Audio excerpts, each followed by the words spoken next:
ബഹുമാന്യരായ എല്ലാ പ്രേക്ഷകർക്കും ശ്രീഭദ്ര ജ്യോതിഷത്തിലേക്ക് സ്വാഗതം. ശനിയുടെ വക്രാവസ്ഥയിലുള്ള ചലനം മൂലം ഓരോരോ രാശിക്കൂറുകളിൽ പെട്ട നക്ഷത്രക്കാർക്ക് അനുഭവപ്പെടുന്ന ഫലങ്ങളെ പറ്റിയാണ് നമ്മൾ ചർച്ച ചെയ്തുകൊണ്ടിരിക്കുന്നത്. ഇന്ന് നമുക്ക് നോക്കാനുള്ളത് കർക്കടകക്കൂറ്, ചിങ്ങക്കൂറ്, കന്നിക്കൂറ്, ഈ 3 കൂറുകളിൽപ്പെട്ട വിവിധ നക്ഷത്രക്കാരുടെ ഫലമാണ്. അപ്പോൾ ശനി മൂലത്രികോണ ക്ഷേത്ര സ്ഥിതനായിട്ട് കുംഭൻ രാശിയിലാണ് സഞ്ചരിച്ചു കൊണ്ടിരുന്നത്. ജൂൺ 29 മുതൽ അത് പുറകോട്ട് സഞ്ചരിക്കുകയാണ്. യഥാർത്ഥത്തിൽ ശനി പുറകോട്ട് പോകുന്നതല്ല. വക്രം എന്ന് പറഞ്ഞാൽ ഭൂമിയുടെയും ശനിയുടെയും ഭ്രമണ വേഗതയുടെ വ്യത്യാസം കൊണ്ട് ശനി പുറകോട്ട് സഞ്ചരിക്കുന്നതായിട്ട് നമുക്ക് തോന്നുന്നു എന്നുള്ളതേ ഉള്ളൂ. കാരണം ശനി രാശി മാറുന്നില്ല. അപ്പം നമ്മൾ ഫലം കണക്കാക്കുമ്പം അതിചാരേതു വക്രേതു പൂർവരാശി ഗതം ഫലം എന്നുള്ള കണക്കിൽ വേണം കണക്കാക്കാൻ. എങ്കിൽ പോലും വക്രാവസ്ഥയിലുള്ള ശനി എല്ലാ രാശിക്കാരുടെയും എല്ലാ നക്ഷത്രക്കാരുടെയും ജീവിതത്തിൽ ഏതെങ്കിലുമൊക്കെ തരത്തിൽ മാറ്റങ്ങൾക്ക് കാരണമാകും. നേരത്തെ ഉണ്ടായിരുന്ന സ്ഥിതിയിൽ നിന്ന് ഒരല്പം വ്യത്യസ്തമായ അനുഭവങ്ങൾക്ക് കാരണമാകും. നമുക്ക് നല്ല കൃത്യമായിട്ട് അറിയാൻ പറ്റും. ഈ ശനി ഫലം തരാൻ തുടങ്ങുന്നത് പതുക്കെയാണ്. അതുകൊണ്ട് തന്നെ ഈ ജൂൺ 29 മുതലുള്ള ഏതാണ്ട് 1-1.5 മാസം കഴിയുമ്പോഴാണ് ഈ ഫലം നമുക്ക് നന്നായിട്ട് അനുഭവപ്പെട്ട് തുടങ്ങുന്നത്. അപ്പോൾ അതുവരെ ഉണ്ടായിരുന്ന അവസ്ഥയിൽ നിന്ന് കുറച്ച് വ്യത്യാസം ഉണ്ടാകും. മറ്റ് ഗ്രഹങ്ങളുടെ അവസ്ഥ നോക്കുമ്പോൾ വ്യാഴം ഇടവത്തിലാണ്, ചൊവ്വ മേടത്തിൽ നിന്ന് ഏതാനും ദിവസങ്ങൾക്കുള്ളിൽ, അതായത് ജൂലൈ 12-ാം തീയതി ഇടവത്തിലേക്ക് കടക്കും. സൂര്യൻ ഇപ്പോഴ് മിഥുന രാശിയിലാണ്. ജൂലൈ 16-ാം തീയതി ആകുമ്പോഴത്തേക്കും കർക്കടക രാശിയിലേക്ക് കടക്കും. ബുധൻ കർക്കടകത്തിലാണ്, ശുക്രൻ കർക്കടകത്തിലേക്ക് മാറിക്കഴിഞ്ഞു. ഈ ശനിയുടെ വക്രകാലത്ത് ബുധനും ശുക്രനും 4 തവണയെങ്കിലും രാശി മാറും. സൂര്യനും അതുപോലെ തന്നെ ശരാശരി ഒരു മാസമാണ്, അല്ലെങ്കിൽ 30-31 ദിവസമൊക്കെയാണ് ഒരു രാശിയിലുണ്ടായിരിക്കുന്നത്. അതുകൊണ്ട് തന്നെ 3-4 പ്രാവശ്യം രാശി മാറും ഈ ശനി വക്രത്തിൻ്റെ കാലത്ത്. രാഹു മീനത്തിലും കേതു കന്നിയിലുമാണ് പുറകോട്ട് സഞ്ചരിച്ചുകൊണ്ടിരിക്കുകയാണ്. ശനി ആ രാശി വിട്ട്, കുംഭൻ രാശി വിട്ട് പോകുന്നില്ല. ആ രാശിയിൽ തന്നെ ഒരു നക്ഷത്രത്തിൻ്റെ പുറകോട്ട് വന്നിട്ട് വീണ്ടും നേർഗതിയിൽ തന്നെ മുന്നോട്ട് സഞ്ചരിച്ചു തുടങ്ങും. അത്രയേ ഉള്ളൂ ചലനം. എങ്കിൽ പോലും ചെറിയതോ വലുതോ ആയ മാറ്റങ്ങൾ ഓരോ നക്ഷത്രക്കാർക്കും ഈ കാലത്ത് ഉണ്ടാകും. അപ്പോൾ അതെന്തെല്ലാമാണ് എന്ന് നമുക്ക് നോക്കാം.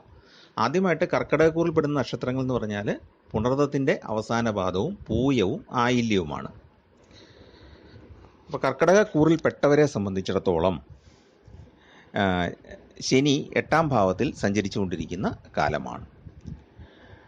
അപ്പോൾ അഷ്ടമശനി എന്ന് പറയുന്നത് ഒരു ദോഷകാലമാണ് എന്ന് നമുക്കറിയാം പൊതുവേ നോക്കുമ്പോൾ. പക്ഷേ ശനി വക്രത്തിലാകുമ്പോഴത്തേക്കും ആ അഷ്ടമശനിയുടെ ദോഷത്തിന് കുറവ് വരും. 2 തരത്തിലാണ് കുറവ് വരുന്നത്. ഒന്ന്, മൂലത്രികോണ ക്ഷേത്രത്തിൽ ശനി സഞ്ചരിക്കുന്നത് കൊണ്ട് ശനി നല്ലൊരു പരിധിവരെ അനുഗ്രഹദായകനായിരിക്കും, അഥവാ ദോഷം കുറഞ്ഞു നിൽക്കും. മറ്റൊന്ന്, ശനി വക്രത്തിലാകുമ്പോഴത്തേക്കും ഈ അഷ്ടമശനിയുടെ ദോഷം ഒരല്പം കുറയും. പൂർണ്ണമായിട്ടും മാറുകയില്ല, എങ്കിലും ഒരല്പം കുറവ് കിട്ടും. അപ്പോൾ സാമാന്യം നല്ല ഫലങ്ങളിലേക്ക് തടസ്സങ്ങളൊക്കെ ഒന്ന് കുറഞ്ഞിട്ട് നല്ല ഫലങ്ങൾ ലഭിക്കാൻ തുടങ്ങുന്നതാണ്. കുറേ കാര്യങ്ങളൊക്കെ ഈ സമയത്ത് സാധിച്ചു കിട്ടും. ജോലി ആഗ്രഹിക്കുന്നവർക്ക് ജോലി ലഭിക്കാനുള്ള സാധ്യതയുണ്ട്. വിദേശത്ത് പോകാനിരിക്കുന്നവർക്കും അത് സാധിക്കാനുള്ള യോഗമുണ്ട്. അപ്പോൾ ഈ ഒരു കാലത്ത് ശനി അഷ്ടമത്തിൽ കൂടെ ആണെങ്കിൽ പോലും ഒരു പരിധിവരെ അനുഗ്രഹം നൽകുന്ന കാലമാണ്. പക്ഷേ പൂർണ്ണമായിട്ടും ഗുണകരമല്ല എന്നുള്ളതും ഓർക്കണം. കാരണം ശനി കർക്കടകക്കൂറുകാരെ സംബന്ധിച്ചിടത്തോളം 7-ാം ഭാവത്തിൻ്റെയും 8-ാം ഭാവത്തിൻ്റെയും അധിപനാണ്. ആ ശനിയാണ് അഷ്ടമഭാവത്തിൽ സഞ്ചരിച്ചുകൊണ്ടിരിക്കുന്നത്. ഈ ഒരു സമയത്ത് വരുമാന സ്രോതസ്സുകൾ തുറന്നു വരുന്നതായിട്ട് നമുക്ക് അറിയാൻ സാധിക്കും. ശ്രദ്ധിച്ചിരുന്നാൽ നമുക്ക് വരുമാനം വർദ്ധിപ്പിക്കാനുള്ള ചില സാധ്യതകൾ ഉണ്ടാകും. പൈസയും കുറേയൊക്കെ കിട്ടും. ബിസിനസ്സിലാണെങ്കിൽ ഒരു മന്ദതയൊക്കെ മാറിയിട്ട് വീണ്ടും ഒരു ഉണർവ് ബിസിനസ് രംഗത്ത് അനുഭവപ്പെടുന്നതാണ്. പാർട്ട്ണർഷിപ്പ് ബിസിനസ്സിൽ നിന്നും ആദായം ലഭിച്ചു തുടങ്ങും. അതായത് നമ്മൾ ഒരു തടസ്സപ്പെട്ട് നിന്നിരുന്ന പല കാര്യങ്ങളും പുനരാരംഭിക്കാനായിട്ട് സാധിക്കുന്ന ഒരു സമയമാണ്. അപ്പോൾ ഞാൻ ഈ വീഡിയോയിൽ ഇടുന്നതിൻ്റെ ഒരു ഉദ്ദേശം എന്ന് പറയുന്നത് തന്നെ നമ്മൾ മാറി വരുന്ന കാലങ്ങൾ മനസ്സിലാക്കിയിട്ട് നമുക്ക് അതിനനുസരിച്ച് പ്രവർത്തിക്കാൻ സാധിക്കട്ടെ എന്നുള്ള ഒരു ഉദ്ദേശത്തിലാണ്. അപ്പോൾ ഈ വ്യാപാരമൊക്കെ തടസ്സപ്പെട്ട് നിൽക്കുന്ന ആൾക്കാർ ഈ സമയത്ത് ശനി ഭഗവാന്റെ വഴിപാട് കഴിച്ചിട്ട് മുന്നിട്ടങ്ങ് ഇറങ്ങുക, കാര്യങ്ങൾ സാധിച്ചു കിട്ടും. വ്യാപാരം വീണ്ടും നമുക്ക് ഒന്ന് ഉണർത്തിയെടുക്കാനായിട്ട് സാധിക്കും. ദാമ്പത്യ സൗഖ്യം കിട്ടുന്ന കാലമാണ്. സന്താനങ്ങൾക്ക് ക്ഷേമമുണ്ടാകുന്ന സമയമാണ്. സന്താനങ്ങളിൽ നിന്ന് നല്ല അനുഭവങ്ങളൊക്കെ ഉണ്ടാകാൻ, അവർക്ക് നേട്ടങ്ങളൊക്കെ കൈവരിക്കാനും ഒക്കെ സാധിക്കുന്ന സമയമാണ്. ആരോഗ്യം തൃപ്തികരമായിരിക്കും എന്ന് പറഞ്ഞാൽ പൂർണ്ണ തൃപ്തികരം എന്ന് പറയാൻ പറ്റില്ല. ചെറിയ ചെറിയ അസുഖങ്ങളൊക്കെ ഉണ്ടാകും. കാരണം അഷ്ടമശനിയാണല്ലോ. അല്പം തടസ്സങ്ങളും കുറച്ച് അസുഖങ്ങളുമൊക്കെ ഈ സമയത്ത് സ്വാഭാവികമായിട്ടുണ്ടാകും. പക്ഷെ ശനി വക്രത്തിലായതുകൊണ്ട് രൂക്ഷമായിട്ടുള്ള അഷ്ടമശനിയുടെ ദോഷങ്ങളൊന്നും ഈ സമയത്ത് ബാധിക്കുന്നില്ല എന്നുള്ളതാണ്. അപ്പം ഇതുവരെ അലട്ടിക്കൊണ്ടിരുന്ന പല പ്രശ്നങ്ങൾക്കും ഈ സമയത്ത് പരിഹാരം കാണാൻ സാധിക്കും. കുറച്ചൊക്കെ നമ്മൾ നോക്കുമ്പോഴത്തേക്കും നേരത്തെ ഉണ്ടായിരുന്ന രോഗങ്ങൾക്ക് ചികിത്സ കൊണ്ട് നല്ലൊരു പരിധിവരെ ശമനമുണ്ടാകുന്നതാണ്. മാതാവിൻ്റെ ആരോഗ്യകാര്യത്തിൽ ശ്രദ്ധിക്കേണ്ട ഒരു കാലഘട്ടവുമാണ് ഈ ശനിയുടെ വക്രകാലം.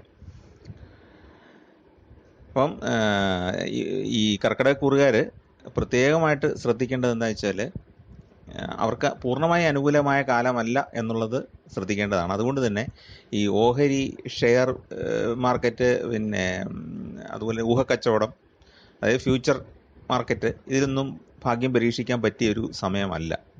ധനപരമായിട്ട് കളികളൊന്നും നടത്താൻ പറ്റിയ സമയമല്ല.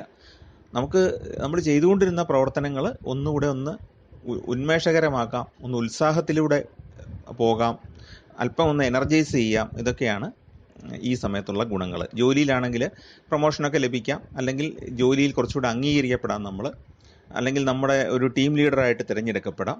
അങ്ങനെയുള്ള കുറേ പോസിറ്റീവ് അനുഭവങ്ങൾ ഈ സമയത്തുണ്ടാവും. അഷ്ടമശനി നമുക്കുണ്ടാക്കി തരുന്ന ആ വിഷാദഭാവം ഉണ്ടല്ലോ, ഒരു ഡിപ്രഷൻ തോന്നുന്ന അവസ്ഥ, അതിൽ നിന്ന് മാറിയിട്ട് നല്ലൊരു ഉണർവ് ഈ സമയത്ത് അനുഭവപ്പെടും. അത് പരമാവധി ഉപയോഗിക്കുക. നല്ല ദൈവാധീനത്തോടു കൂടി തന്നെ മുന്നോട്ട് പോകാനായിട്ട് അവർക്ക് സാധിക്കുന്നതാണ് ആ സമയത്ത്. അപ്പോൾ ഈ കർക്കിടകക്കൂറുകാർക്ക് ഗുണമുണ്ടാകാൻ മറ്റൊരു കാര്യം കൂടെ ഉണ്ട്. വ്യാഴം അവരുടെ 11ലാണ് സഞ്ചരിക്കുന്നത്. അപ്പോൾ അതും ഗുണകരമാണ്. ചൊവ്വ 10 ഉണ്ട്, കർമ്മഭാവത്തിൽ. തൽക്കാലത്തേക്ക് ഒരല്പം ബുദ്ധിമുട്ടൊക്കെ ഉണ്ടാകും. പക്ഷേ ചൊവ്വ ഇപ്പോൾ രാശി മാറും, ചൊവ്വയും 11ലേക്ക് വരും. അപ്പോൾ 3, 6, 11 ഭാവങ്ങൾ ചൊവ്വയ്ക്ക് അനുകൂലമാണ്. അതുപോലെ തന്നെ വ്യാഴവും അനുകൂലമായിട്ട് നിൽക്കുന്നു. അപ്പോൾ അതുകൊണ്ട് തന്നെ ഇവർക്ക് കുറേയേറെ കാര്യങ്ങളിൽ ദൈവാനുഗ്രഹം ലഭിക്കുന്നതാണ്. അപ്പോൾ നമ്മൾ ഈ ഗ്രഹഭാവഫലം പറയുമ്പം ഇത് ചേർത്ത് പറഞ്ഞില്ലെങ്കിൽ പൂർണ്ണമായിട്ട് ഒക്കണമെന്നില്ല. അപ്പം ശനി വക്രത്തിലാണെങ്കിലും മറ്റ് ഗ്രഹങ്ങളുടെ അനുഗ്രഹങ്ങൾ കൂടെ കിട്ടുന്നത് കൊണ്ട് അഷ്ടമശനിയുടെ ദോഷം മാറുകയും, ശനി വക്രത്തിൽ വരുമ്പം അഷ്ടമശനിയുടെ ദോഷം കുറയുകയും വ്യാഴത്തിൻ്റെ അനുഗ്രഹം കൂടുന്നു. ചൊവ്വയാണെങ്കിൽ കൃഷി ലാഭവും അതുപോലെ തന്നെ ഈ സാങ്കേതിക വിദ്യകളിൽ ഒക്കെ അത്തരം ബിസിനസ്സുകൾ, സാങ്കേതിക വിദ്യകൾ പ്രയോഗിക്കുന്നവർക്ക് അവരുടെ ജോലിയിൽ വരുമാനം വർദ്ധിക്കുക, പ്രൊമോഷൻ കിട്ടുക, അല്ലെങ്കിൽ ബിസിനസ്സുകൾ വർദ്ധിക്കുക, ഇതൊക്കെ അനുഭവപ്പെടുന്ന കാര്യമാണ്. അപ്പോൾ അതുകൂടെ ചേർത്ത് ചിന്തിച്ചാൽ മാത്രമേ നമുക്ക് പൂർണ്ണഫലം കിട്ടുകയുള്ളൂ. അതുകൊണ്ടാണ് അതുകൂടെ പറഞ്ഞു പോകുന്നത്.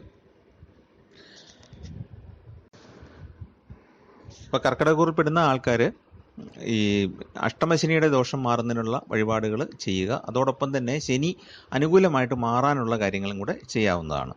അപ്പോൾ ഏറ്റവും പ്രധാനമായിട്ട് ധർമ്മശാസ്താവിന് വഴിപാട് ചെയ്യുക എന്നുള്ളതാണ് ശനിദോഷം മാറാൻ ഏറ്റവും ഉചിതമായ മാർഗം.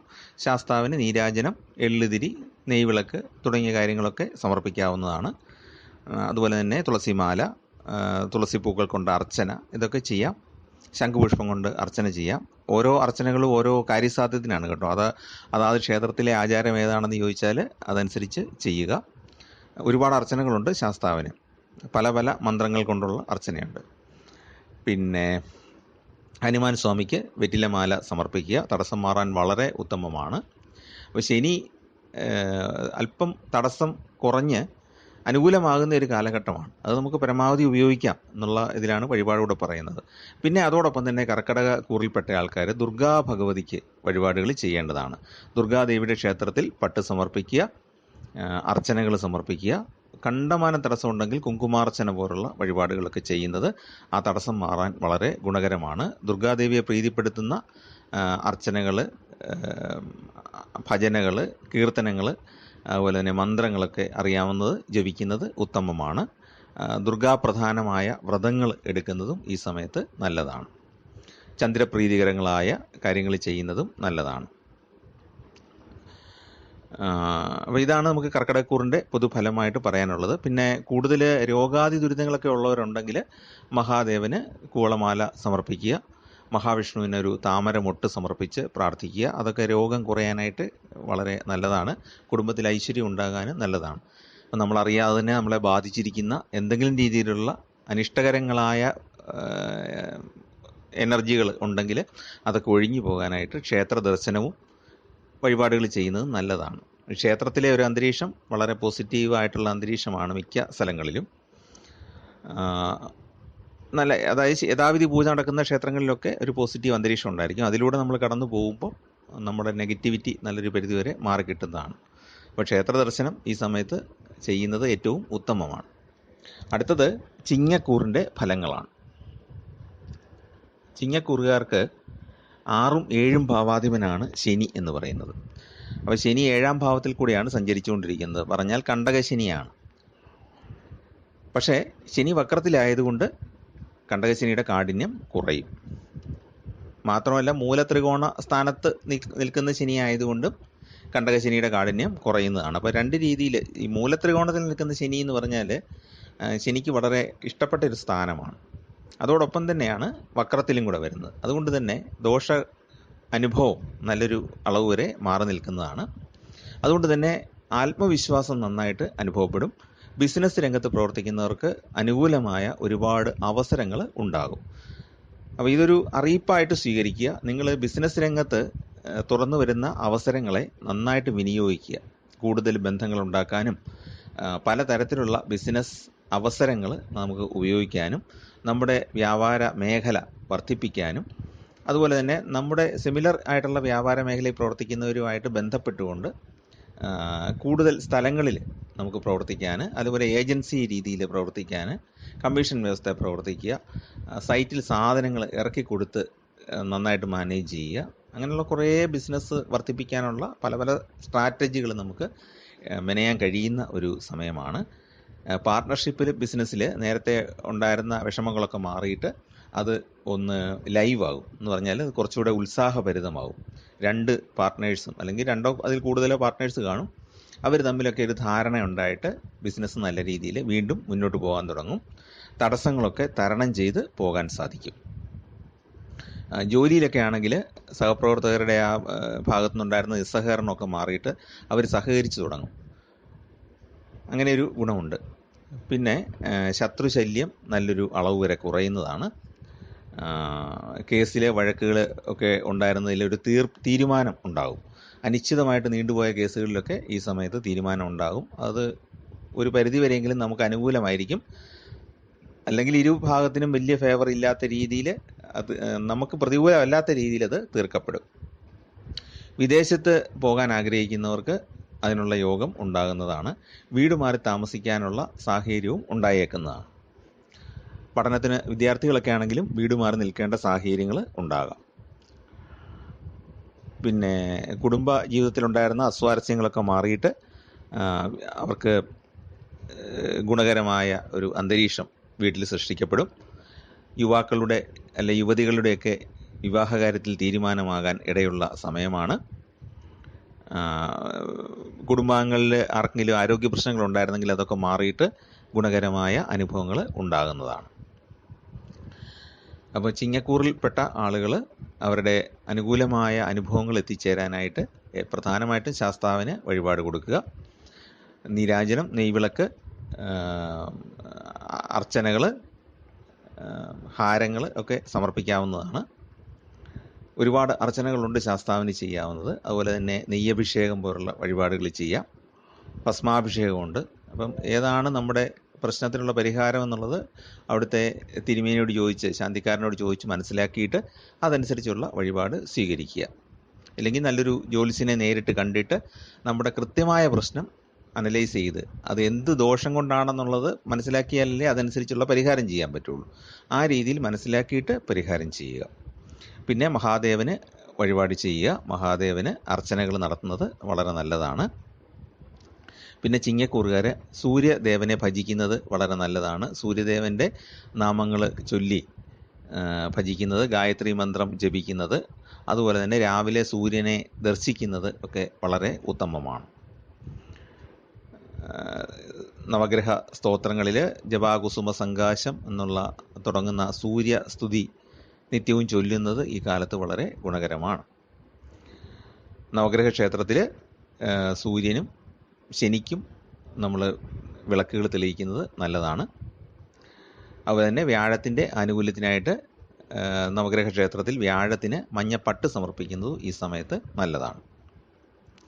അടുത്തത് കന്നിക്കൂറാണ്. കന്നിക്കൂറിൽ വരുന്ന നക്ഷത്രങ്ങൾ എന്ന് പറയുന്നത് ഉത്രത്തിൻ്റെ മുക്കാൽ ഭാഗം, അത്തം, ചിത്തിര എന്നീ നക്ഷത്രങ്ങളാണ്. ചിത്തിരയുടെ ആദ്യ പകുതി, ഉത്രത്തിൻ്റെ മുക്കാൽ ഭാഗം, അത്തം, ചിത്തിരയുടെ ആദ്യ പകുതി, ഇത്രയാണ് കന്നിക്കൂറിൽ ഉൾപ്പെടുന്നത്. അപ്പോൾ കന്നിക്കൂറുകാർക്ക് 5ാം ഭാവത്തിൻ്റെ 6ാം ഭാവത്തിൻ്റെ അധിപനാണ് ശനി. ഈ ശനി 6ാം ഭാവത്തിലൂടെയാണ് സഞ്ചരിച്ചുകൊണ്ടിരിക്കുന്നത്. അപ്പോൾ 6ാം ഭാവം എന്ന് പറയുന്നത് ശത്രുഭാവമാണ്. ശത്രുഭാവത്തിലൂടെ ശനി വക്രത്തിൽ സഞ്ചരിക്കുന്ന ഈ സമയം കന്നിക്കൂറുകാർക്ക് അനുകൂലമായ കുറേ ഫലങ്ങൾ ഉണ്ടാകുന്നതാണ്. ഏറ്റവും പ്രധാനം എന്ന് പറയുന്നത് ശത്രുദോഷം മാറുന്നു എന്നുള്ളതാണ്. കാരണം ഒരു പാവഗ്രഹം ഇതിലൂടെ അങ്ങ് സഞ്ചരിക്കുമ്പോഴത്തേക്കും വക്രത്തിൽ സഞ്ചരിക്കുന്നത് കൊണ്ട് തന്നെ ശത്രുദോഷം നല്ലൊരു അളവ് വരെ കുറയുന്നതാണ്. സമൂഹത്തിൽ പ്രശസ്തി ഉണ്ടാകാൻ ഇടയുണ്ട്. നമ്മുടെ പ്രവർത്തനങ്ങൾ പലതും സമൂഹത്തിൽ അംഗീകരിക്കപ്പെടും. പൂർവിക സ്വത്ത് സംബന്ധമായ കേസുകൾ പലതും തീർപ്പാക്കുകയും നമുക്ക് അനുകൂലമായ വിധി ഉണ്ടാകുകയും ചെയ്യുന്നതാണ്. ജീവിത പങ്കാളിയുടെ അസുഖങ്ങളൊക്കെ മാറിയിട്ട് ആരോഗ്യം മെച്ചപ്പെടുന്നതാണ്. കുടുംബത്തിലുണ്ടായിരുന്ന അഭിപ്രായ വ്യത്യാസങ്ങൾ, ബന്ധുക്കൾ തമ്മിലൊക്കെ ഉണ്ടായിരുന്ന വഴക്കുകളൊക്കെ മാറിയിട്ട് കുടുംബത്തിലൊരു ഒത്തൊരുമ വരുന്നതാണ്. അതുപോലെ തന്നെ നമ്മളുമായിട്ട് അകന്നു നിന്ന പല ആൾക്കാരും, ഫ്രണ്ട്സ് ആണെങ്കിലും അതുപോലെ തന്നെ ബന്ധുക്കളാണെങ്കിലും നേരത്തെ അകന്നു നിന്നവരൊക്കെ ഈ സമയത്ത് അടുത്തു വരാനുള്ള സാധ്യതയും കാണുന്നുണ്ട്. ധനപരമായിട്ട് സാമാന്യം ഗുണകരമാണ്. വ്യാപാര സംബന്ധമായിട്ട് നോക്കുമ്പോഴും കന്നിക്കൂറുകാർക്ക് സാമാന്യം ഗുണകരമാണ്. രോഗശാന്തിയും കാര്യാദികളിൽ വിജയവും ഉണ്ടാകുന്ന സമയമാണ്. ജോലി ഉള്ളവർക്ക് ശമ്പള വർധനവിന് സാധ്യതയുണ്ട്. ധനവരവൊക്കെ ഉണ്ടാകും. വ്യാപാരം നടത്തുന്നവർക്ക് വ്യാപാര വിജയത്തിനും സാധ്യതയുണ്ട്. സാമാന്യമായ വ്യാപാര വിജയത്തിന് സാധ്യതയുണ്ട്. പൂർണ്ണ ഫലം ലഭിക്കുകയില്ല എന്നുള്ളത് മാത്രമേ ഉള്ളൂ. പിന്നെ കടങ്ങളൊക്കെ കുറേ വീട്ടാൻ കഴിയുന്ന ഒരു സമയവുമാണ്. ഈ 6ാം ഭാവം എന്ന് പറയുന്നത് ശത്രു, കടം തുടങ്ങിയവയെ സൂചിപ്പിക്കുന്ന ഭാവമാണ്. അപ്പോൾ ശനി വക്രത്തിലായതുകൊണ്ടും 6ൽ സഞ്ചരിക്കുന്നത് കൊണ്ടും പിന്നെ ഈ ഒരു സമയം ഗുണകരമാകും. ശനി മൂലത്രികോണത്തിൽ കൂടെ ആയതുകൊണ്ട് ഈ സമയത്ത് കടമൊക്കെ കുറേയെങ്കിലും വീട്ടാനായിട്ട് സാധിക്കും. കുറച്ച് തടസ്സങ്ങളും ബുദ്ധിമുട്ടുകളും അല്പം മനസ്സിന് പ്രയാസം ഉണ്ടാക്കുന്ന ചില വാക്കുകൾ മറ്റുള്ളവരുടെ ഭാഗത്തു നിന്നുണ്ടാകുക, ഇങ്ങനെയുള്ള പല പ്രശ്നങ്ങളൊക്കെ ഉണ്ടായേക്കാം. എങ്കിലും ഈ സമയത്ത് സാമാന്യം അനുകൂലമായ ഒരു കാലഘട്ടം തന്നെയാണ്. മറ്റ് ഗ്രഹാവസ്ഥകൾ നോക്കുമ്പോഴും അവർക്ക് ഈ ഒരു സമയം കുറേയേറെ നേട്ടങ്ങൾ ഉണ്ടാകുന്നതാണ്. പൂർണ്ണമായ നേട്ടങ്ങളെന്ന് നമുക്ക് പറയാനൊക്കുകയില്ല. അപ്പം ശാസ്താവിന് വഴിപാട് ചെയ്യുക എന്നുള്ളതാണ് ഏറ്റവും പ്രധാനമായിട്ട് ചെയ്യേണ്ടത്. ഹനുമാൻ സ്വാമിക്ക് വെറ്റിലമാല സമർപ്പിക്കുന്നതും വളരെ ഉത്തമമാണ്. ശാസ്താവിന് നീരാഞ്ജനം ചെയ്യുന്നത് നിർബന്ധമായും ചെയ്യുക. ശനിയുടെ ആനുകൂല്യം കിട്ടാനും നല്ലതാണ്.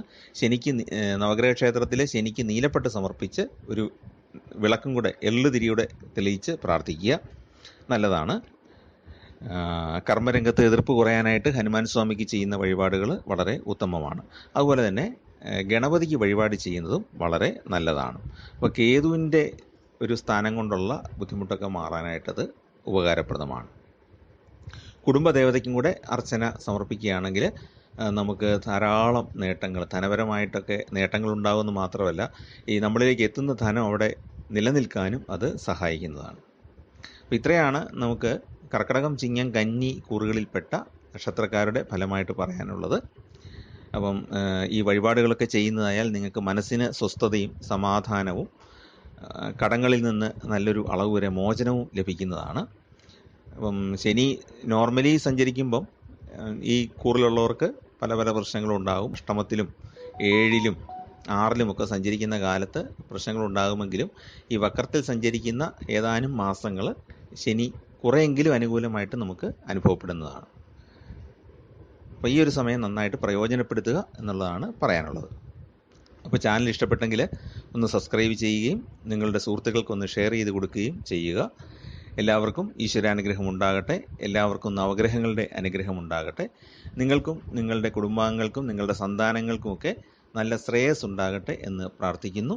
ധനപരമായിട്ടും ഈ കാലം നിങ്ങൾക്ക് ഗുണകരമാകട്ടെ. എല്ലാവർക്കും നമസ്കാരം.